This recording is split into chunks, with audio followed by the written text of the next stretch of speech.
Everyone, welcome back to this channel. आज के इस वीडियो में हम देखने जा रहे हैं क्लास 3 में बच्चों को ईवीएस सब्जेक्ट में वाटर का चैप्टर कैसे समझाया जाता है, किस तरह की टॉपिक्स को इस वाटर चैप्टर में कवर किया जाता है और किन किन वर्कशीट के साथ आप बच्चों की प्रैक्टिस करा सकते हैं। सो वीडियो को पूरा एंड तक देखें। वीडियो अगर आपको अच्छा लगे, हेल्पफुल लगे तो प्लीज वीडियो को लाइक करें।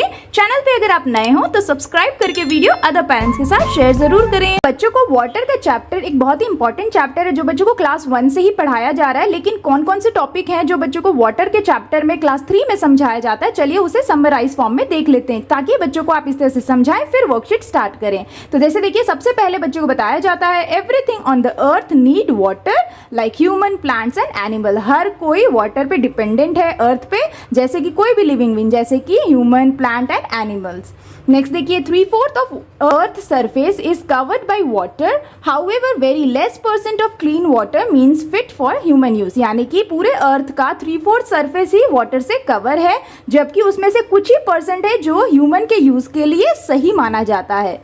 नेक्स्ट बच्चों को यूजेस ऑफ वाटर पढ़ाया जाता है, जैसे कि वाटर के कई यूजेस हैं, हम कई तरीके से वाटर का यूज करते हैं, जैसे ड्रिंकिंग के लिए, क्लीनिंग के लिए, बाथिंग के लिए, कुकिंग के लिए। इसी तरह से कई सारे यूजेस बच्चों को बताए जाते हैं।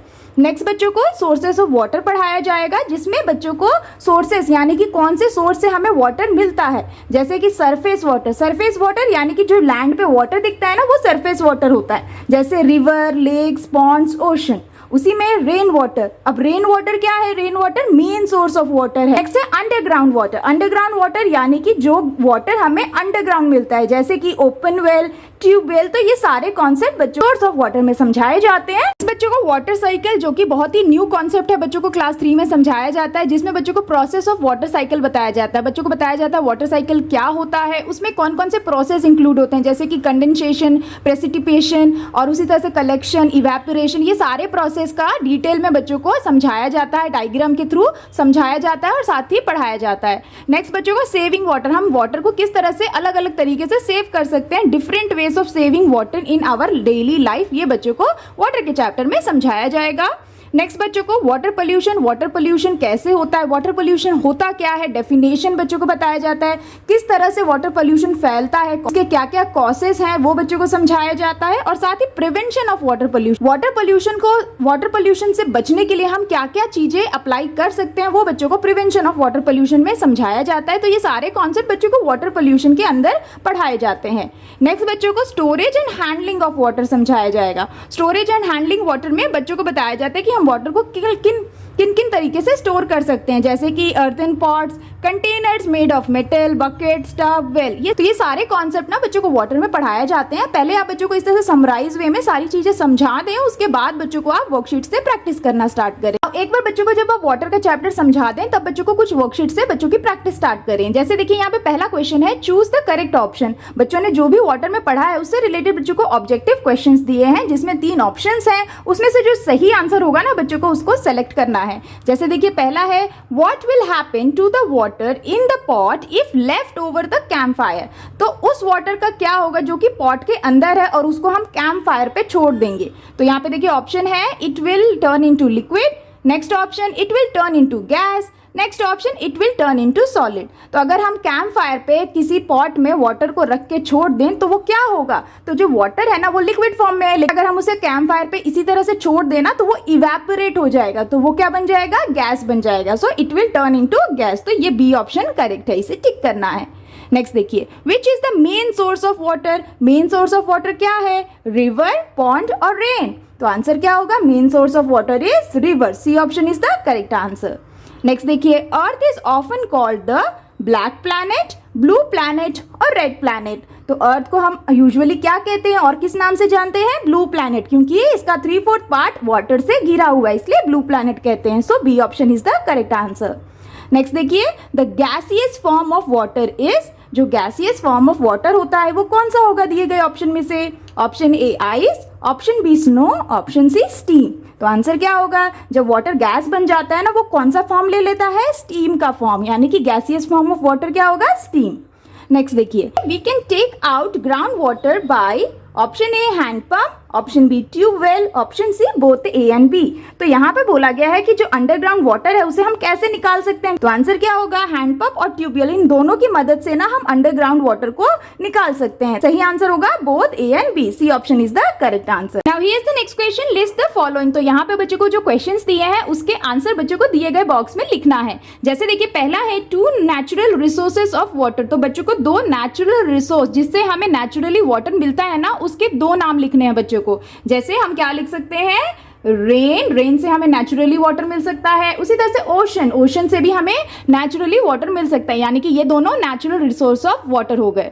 अब देखिए नेक्स्ट है 2 डोमेस्टिक यूज ऑफ वाटर। अब 2 डोमेस्टिक यूज ऑफ वाटर यानी कि हम डोमेस्टिकली यानी डेली बेसिस पे वाटर का कैसे यूज करते हैं, उनके 2 नाम लिखने हैं। जैसे कि हम क्या लिख सकते हैं, फॉर बाथिंग, हम बाथिंग में यूज करते हैं वाटर का। उसी तरह से कुकिंग के लिए भी हम वाटर का यूज करते हैं डोमेस्टिकली, तो ये लिख सकते हैं बच्चे। उसी तरह से नेक्स्ट देखिए 2 animals that do not need much water. अब ऐसे 2 एनिमल के नेम लिखने हैं जिनको वाटर की ज्यादा जरूरत नहीं पड़ती है।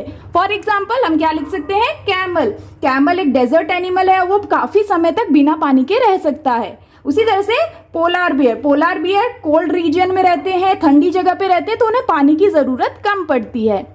नेक्स्ट देखिए 2 एक्वेटिक एनिमल्स। अब 2 एक्वेटिक एनिमल्स के नेम लिखने हैं। एक्वेटिक यानी कि जो पानी में ही रहते हैं, जैसे कि कुछ भी लिख सकते हैं, जैसे कि शार्क एक्वेटिक एनिमल हो गया, ऑक्टोपस भी क्या हो गया, एक्वेटिक एनिमल हो गया। तो कुछ इस तरह से बच्चों को वाटर चैप्टर में जो भी पढ़ाए गए हैं ना, इस तरह की वर्कशीट बना के आप बच्चों की बहुत ही आसानी से प्रैक्टिस करा सकते हैं। अब here is the next question, fill in the blanks with correct word. तो यहाँ पे बच्चों को फिलिंग द ब्लैंक्स दिया गया है वाटर चैप्टर से रिलेटेड, जिसमें बच्चों को करेक्ट वर्ड को फिल करके वर्कशीट को कंप्लीट करना है। जैसे देखिए यहाँ पे पहला है वाटर हैज डैश फॉर्म्स। तो वाटर के कितने फॉर्म्स होते हैं, 3 फॉर्म्स, यानी कि सॉलिड, लिक्विड और गैस। तो यहाँ पे कितने फॉर्म्स होते हैं वाटर के, 3, तो हम यहाँ लिखेंगे 3। नेक्स्ट देखिए without water dash is impossible on अर्थ। तो पानी के बिना क्या इम्पॉसिबल है अर्थ पे, लाइफ, यानी कि क्या आंसर होगा, without earth life is impossible on earth. Next देखिए dash is the largest source of salty water. तो इसका आंसर क्या होगा, ओशन क्या है, largest source of salty water है। नेक्स्ट देखिए clouds falls on earth as dash. जो क्लाउड्स होते हैं वो अर्थ पे गिरते हैं किस फॉर्म में, रेन के फॉर्म में। तो आंसर क्या होगा, एज रेन। नेक्स्ट देखिए वी मस्ट ड्रिंक डैश और फिल्टर्ड वाटर। तो हमें किस तरह का पानी पीना चाहिए, फिल्टर्ड या फिर बॉइल्ड वाटर। तो आंसर क्या होगा, वी मस्ट ड्रिंक बॉइल्ड और फिल्टर्ड वाटर।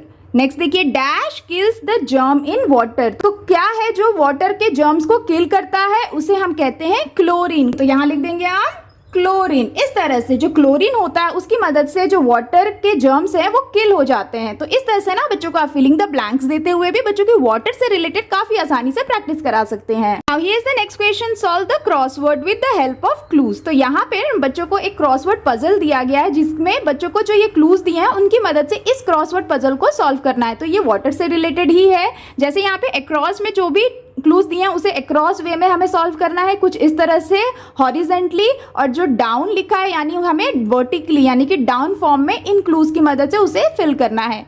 जैसे देखिए पहला यहाँ पे अक्रॉस में पहला क्लू है अ वाटर बॉडी। तो फर्स्ट नंबर पे जो यहाँ पे लिखा है फिलिंग द ब्लैंक्स वे में, इसमें है ये एक वाटर बॉडी। तो क्या हो सकता है, यहाँ पे आर से स्टार्ट हो रहा है, तो वाटर बॉडी यानी कि रिवर, RIVER रिवर। नेक्स्ट देखिए सेकंड है यहाँ पे यूज टू स्टोर वाटर। तो अक्रॉस में ही सेकंड नंबर पे यहाँ पे दिया है, तो यहाँ पे यूज टू स्टोर वाटर को स्टोर करने के लिए हम इसे यूज करते हैं। क्या हो सकता है, टैंक, TANK टैंक।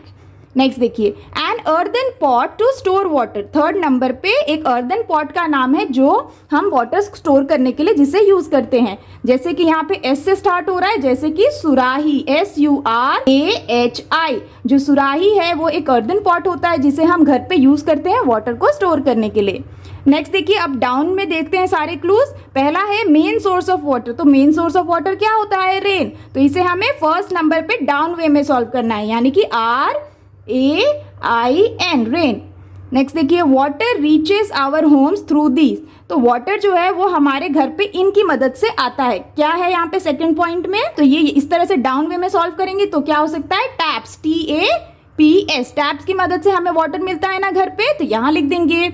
नेक्स्ट देखिए फोर्थ पॉइंट है a daily activity that need water. एक डेली एक्टिविटी जिसके लिए हमें वाटर की जरूरत पड़ती है, तो वो क्या हो सकता है? यहाँ पे है बी और यहाँ पे ए, तो क्या होता है? बाथ। बाथ यानी कि नहाना। नहाने के लिए हमें वाटर की जरूरत पड़ती है डेली। तो इस तरह से ना बच्चों को वाटर से रिलेटेड इस तरह का बहुत ही फन वे में क्रॉस वर्ड पजल दे सकते हैं आप बच्चों को और काफी आसानी से प्रैक्टिस करा सकते हैं। Now here is the next worksheet, match the following. तो यहाँ पे बच्चों को एक साइड में कुछ डेफिनेशन या सेंटेंसेस लिखे गए हैं जिसका करेक्ट डेफिनेशन या वर्ड बच्चों को अदर साइड के साथ मैच करना है। जैसे देखिए पहला यहाँ पे है water moving from earth land to the air and back again.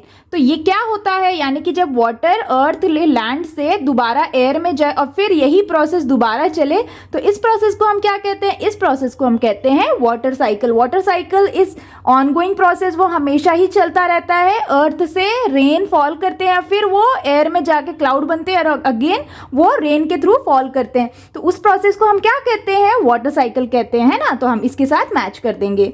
Next देखिए the warmth of the sun turns the ocean water into vapour and makes it go in the air. तो ये क्या है? यहाँ बोला जा रहा है जो सन की गर्मी से जो ओशन का वाटर है वो वेपर का रूप लेता है और वो एयर में जाता है। तो इस प्रोसेस को हम क्या कहते हैं? जब सन से वाटर हीटअप होता है तो वो क्या होता है? इवेपोरेट होता है ताकि वो एयर में जाए, तो उसे हम कहते हैं इवेपोरेशन। तो हम इसको मैच कर देंगे। नेक्स्ट देखिए the water is collected in rivers, lakes and ocean. तो यहाँ पे बोला है जो वाटर है वो कलेक्ट होता है रिवर्स, लेक्स और ओशन में। इस प्रोसेस को हम कहते हैं कलेक्शन। तो हम इसके साथ मैच कर देंगे। नेक्स्ट देखिए the water vapour in the air get cool and turn into liquid forming cloud. तो जो वाटर वेपर जो एयर में था वो कूल डाउन होता है और वो किसका रूप ले लेता है? क्लाउड का रूप लेता है। तो इसको हम क्या कहते हैं? इस प्रोसेस को हम कहते हैं कंडेंसेशन। तो ये इसके साथ मैच हो जाएगा। नेक्स्ट देखिए clouds get full and heavy and water falls back to the earth in the form of snow, rain, sleet और फ्लॉग। तो जो कंडेंसेशन के बाद क्या प्रोसेस है? जो क्लाउड्स होते हैं, जो बन जाते हैं क्लाउड्स, वो भारी हो जाते हैं, पूरे भर जाते हैं लिक्विड से, और वो भारी होने की वजह से उनमें जो वाटर है, जो लिक्विड है, वो गिरता है अर्थ पे। किस वे में? रेन के रूप में, फ्लीट, फ्लॉग या फिर स्नो, इन सारे रूप में वो गिरता है। तो इसे हम क्या कहते हैं? इसे हम कहते हैं प्रेसिपिटेशन। तो इसे हम इसके साथ मैच कर देंगे। तो ये जो प्रोसेस है ना वाटर साइकिल समझाने का, आप इस तरह से मैचिंग की वर्कशीट देखिए बच्चों को बहुत ही आसानी से वाटर साइकिल क्या होते हैं, उसमें कौन कौन से प्रोसेसेस होते हैं, वो बच्चों को आप ऐसे समझा सकते हैं और प्रैक्टिस करा सकते हैं। अब ये is the next question, choose and colour. तो यहाँ पे बच्चों को कुछ सेंटेंसेस लिख के दिए गए हैं जिसके दो ऑप्शन है, उसमें से जो सही आंसर है एज पर द सेंटेंस उसे बच्चों को चूज करके कलर करना है। जैसे देखिए पहला है water has no taste, this means it is transparent और टेस्टलेस। तो यहाँ पे बोला है वाटर का कोई टेस्ट नहीं होता है, इसका मतलब ये हुआ कि वो ट्रांसपेरेंट है या टेस्टलेस है। तो आंसर क्या होगा? जब उसका कोई टेस्ट ही नहीं है तो वो क्या हो गया? टेस्टलेस हो गया। वाटर टेस्टलेस होता है, ये प्रॉपर्टी ऑफ वाटर है। तो हमें इस वाले बॉक्स को कलर करना है बच्चों को, आप कह सकते हैं। नेक्स्ट देखिए water has no colour, this means it is odourless और कलरलेस। तो वाटर का कोई कलर भी नहीं होता है, इसका मतलब क्या हुआ कि वो ओडरलेस है या कलरलेस? कलरलेस है। तो ये भी एक प्रॉपर्टी है वाटर का जो बच्चों को समझाया जाता है, तो आप इसे कलर करने के लिए कहें। नेक्स्ट देखिए when water is expose to high temperature it freezes और इवेपोरेट। तो जब वाटर एक्सपोज होता है हाई टेम्परेचर पे तो वो फ्रीज होता है या इवेपोरेट होता है? आंसर क्या होगा? इवेपोरेट होता है। जब वो गर्म हो जाता है तो वो क्या होता है? इवेपोरेट हो जाता है, इसलिए आंसर होगा इवेपोरेट्स। तो इसे हम कलर कर देंगे।